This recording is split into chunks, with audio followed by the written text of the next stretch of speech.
بلکہ اس کے قدموں میں جا کر اپنی آنکھیں لگواتے ہیں۔ میرا خیال بات سمجھ میں آئی آپ کو؟ یہ ہے فَاذْكُرُونِی اذکرکم کیا ہے؟ اللہ رب العزت اس کے نام کو زندہ کر دیتا ہے، اس کا نام دلوں میں ڈال دیتا ہے، اس کا نام ذہنوں میں ڈال دیتا ہے۔ میں میرے پیارے بھائیوں، میں عمرے کے لیے گیا، میں نے 22 عمرے کیے، میں نے کیا دیکھا؟ غلاف کعبہ کے اوپر، اس کے کونوں کے اوپر ایک چیز لکھی ہوئی تھی۔ وہ کیا لکھا تھا؟ یا حیو یا قیوم۔ کیا لکھا تھا؟ یا حیو یا قیوم۔ میں بڑا حیران ہوا، میں بڑا ہی حیران ہوا، یہ کیا معاملہ ہو گیا؟ میں تو دارالحسان میں وہاں پہ دیکھا لکھا ہوا تھا یا حیو یا قیوم۔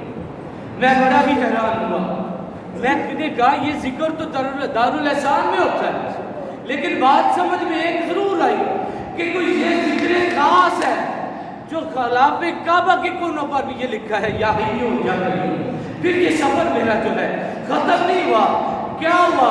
میں نے اصحاب بدر کا یہ مینار تو دیکھا ہوا تھا، مینارہ اصحاب بدر، لیکن خدا جانتا ہے مینارہ اصحاب بدر جو ہے وہ یہ بات میری بات پہ سمجھ آئی، یہ بنانے کی وجہ کوئی عام نہ تھی۔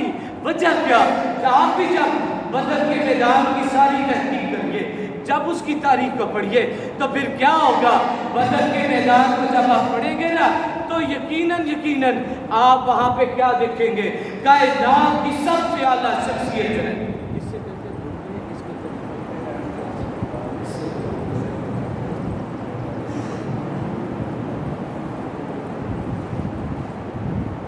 پوری تاریخ کو پڑھیے، بدر کی تاریخ، تو میں نے بدر کی جب تاریخ کو پڑھا تو پھر کائنات کی سب سے افضل شخصیت ان کے قریب کھڑا ہے ان کا یارگار، اور کہہ رہا ہے یا رسول اللہ، یا رسول اللہ آپ بس کریے، آپ نے جو فرما دیا ہے، آپ نے جو عرضیں کر دی ہے، اس سے آگے اب کچھ نہیں، آپ کا اللہ آپ کو رسوا نہ کرے گا۔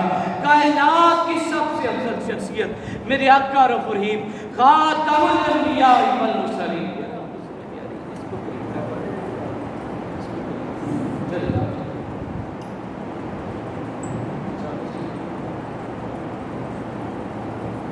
میرے آقا رب الرحیم یا ایھا المزمل والے میرے آقا، یا ایھا المدثر والے میرے آقا، آپ سجدے میں جو کلام پڑھ رہے تھے، آپ تاریخ پڑھ کے دیکھیے تو آپ سجدے میں پڑھ رہے تھے یا حیو یا قیوم۔ میں جان گیا کہ صوفی برکت علی میرے مرشد کریم میاں مقصود احمد صاحب کے داتا محترم نے اس کو ایسے ہی جاری کیا نہیں ہے، انہیں پتا تھا یہاں دارالحسان میں یا حیو یا قیوم پڑھیں گے تو تاجدار کائنات کی تقریر ہوگی۔ سبحان اللہ۔ آج ہم بڑے بڑے نام لیتے ہیں، میں بات کو سمجھا رہا ہوں، آپ کو تقریر نہیں ہو رہی، غوث اعظم پہ اعتراض آ رہا ہے، لیکن آج تک ہمارے دوستوں کو پتہ ہی نہیں غوث کا معنی ہم سمجھتے ہیں فریاد رس۔ غوث کے معنی ہے غوطہ زن ہونے والا، بحر انوار الہیہ میں غوث غیاث اغواث، اللہ کے انوار و تجلیات کے اس بحر بے کرا میں جو غوطہ زن ہونے والا سب سے بڑا ہے اسے غوث اعظم کہتے ہیں۔ پیران پیر کو یہ لقب اس لیے ملا کہ رب کی یاد میں اس کی محبتوں میں اتنے گم ہوئے کہ انہیں یاد ہی نہ رہا، انہیں یاد نہ رہا، بلکہ انہوں نے سوچا ہی نہ اگر کوئی ہیرے جواہرات لگے ہوئے کوئی جبہ بھی پیش کرتا تو آپ اگر کسی نے پیش کیا تو اگلا کوئی آیا تو آپ نے اب 2 کروڑوں روپے کا وہ جبہ، ہزاروں روپے کا جبہ کسی اور کی نہیں۔ صوفی ولی اس کو کہتے ہیں جس کو نہ کسی کے آنے کی خوشی ہو نہ کچھ جانے کا غم۔ اب غوث اعظم کا وہ نظام چلا تو کہاں پہ آیا؟ دارالحسن۔ تاریخ پڑھیے گا تو باتیں کر رہا ہوں۔ لوگوں نے بڑے بڑے قیمتی جبے پیش کیے، آپ نے لوگوں کی محبتوں میں کسی کی دل آزاری نہ ہو، آپ نے وہ جبہ پہنا بھی، لیکن دوسرے ہی لمحے کسی اور کو عطا کر کے پیران پیر کی رسم کو ادا کر دی۔ سبحان اللہ۔ دوستان عزیز، غوث اسے کہتے ہیں جو اس کی محبتوں میں، رحمتوں کی اس دریا میں جو ہر وقت ڈوبا رہے۔ مجذوب ایک ہوتا ہے جاذب، ایک ہوتا ہے جاذب، ایک ہوتا ہے مجذوب۔ جاذب یہ جو فوم ہے، اس پہ جب ہم پانی ڈالیں تو فوم کے اندر جو پانی گیا اسے کیا کہتے ہیں؟ مجذوب۔ جو فوم کے اندر پانی ہے وہ کیا ہے؟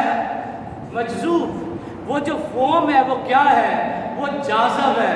مجذوب اسے کہتے ہیں جو اس کی محبتوں میں گم ہو جائے، اسے نہ باہر کی پرواہ ہے نہ اپنی ذات کی پرواہ ہے، اسے کیا کہتے ہیں؟ مجذوب کہتے ہیں۔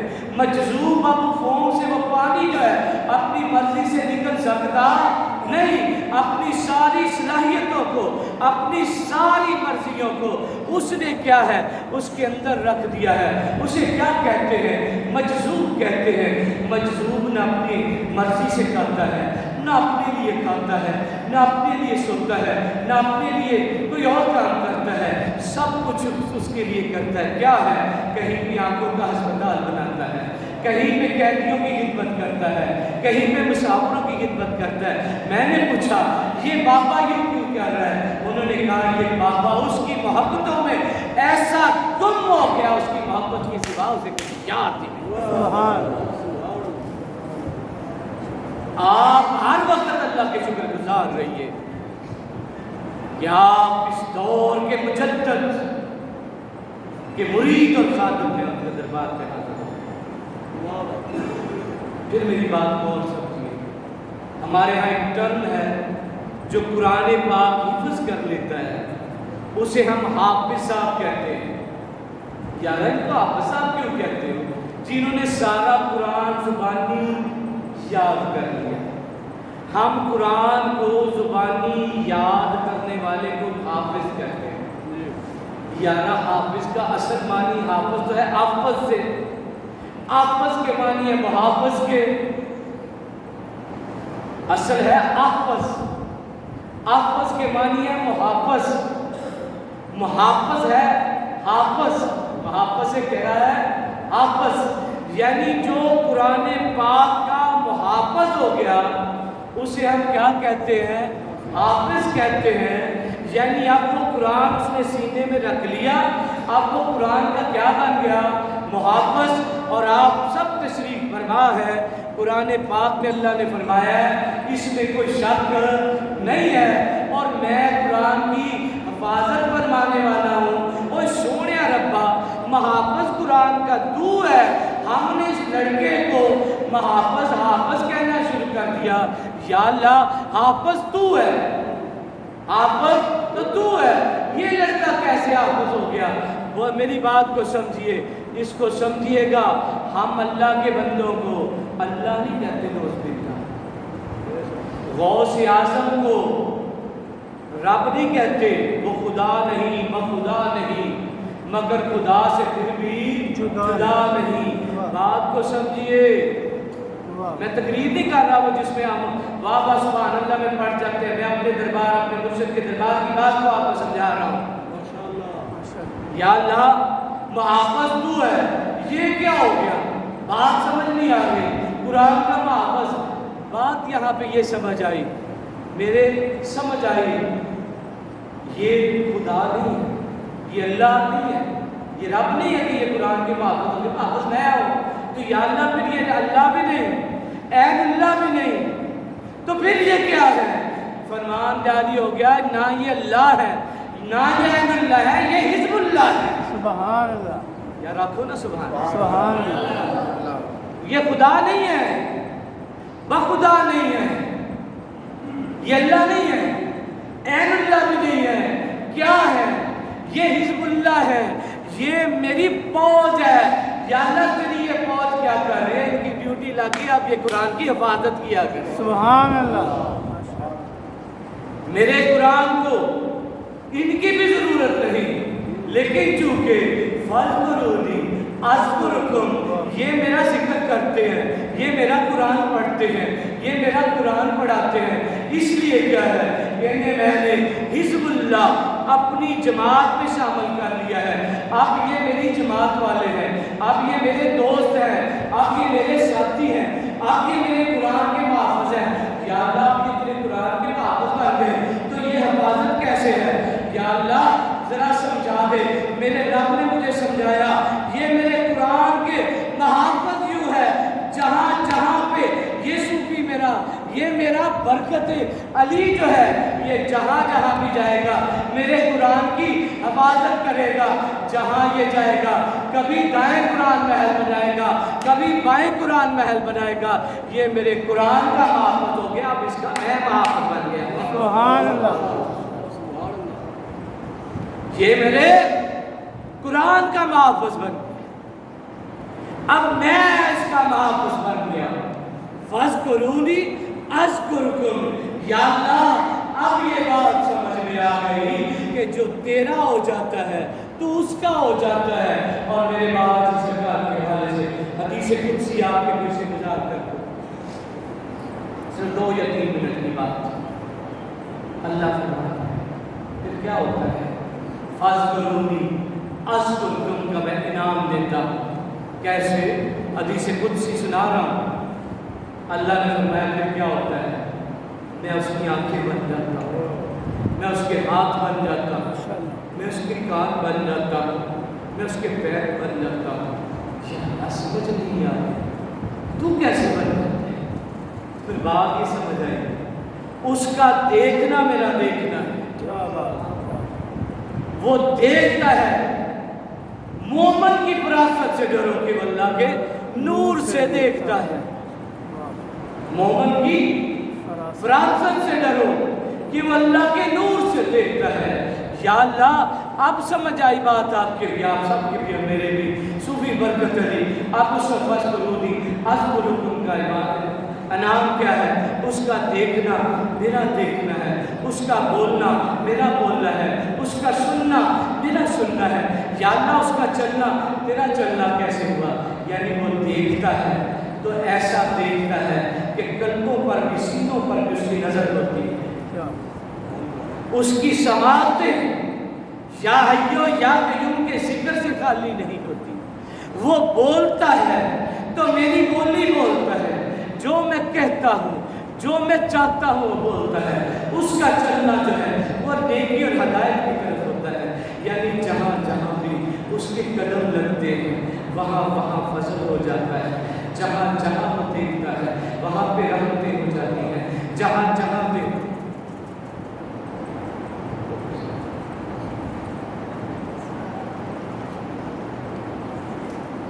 پانچن پال دن آتے ہیں،